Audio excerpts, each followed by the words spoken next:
तोरा बिना सजनी जियलो न जाला।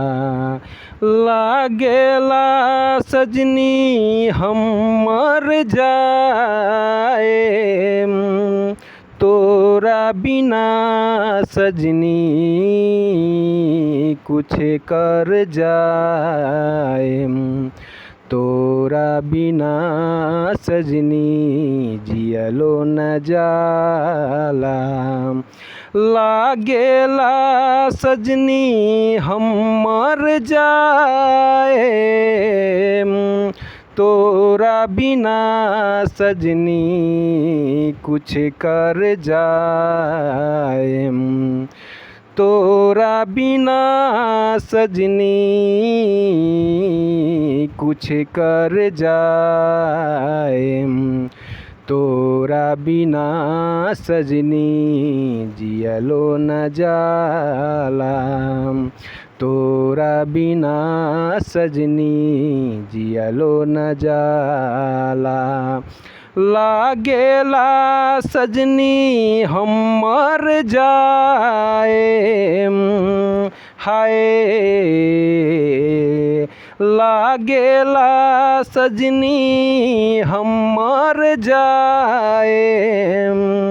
तोरा बिना सजनी कुछ कर जाएम।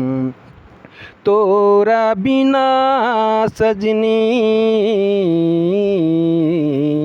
कुछ कर जाएम।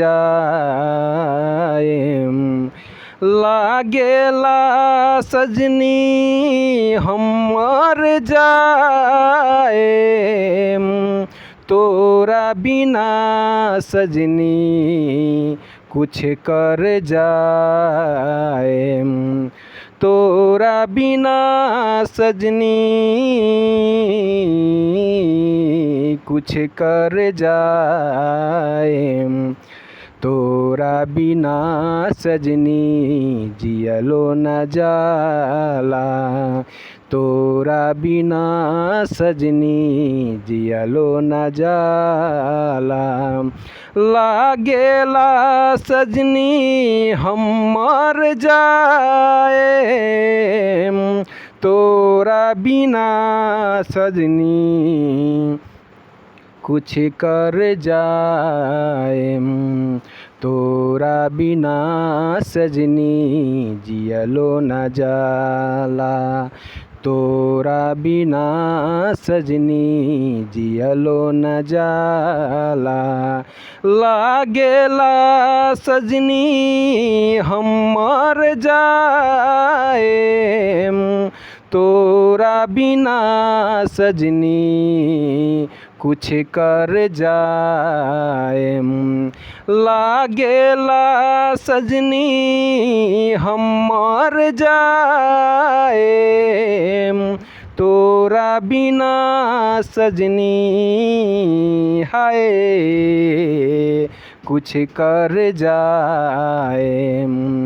तोरा बिना सजनी जियलो न जाला। तोरा बिना सजनी जियलो न जाला। लागेला सजनी हाय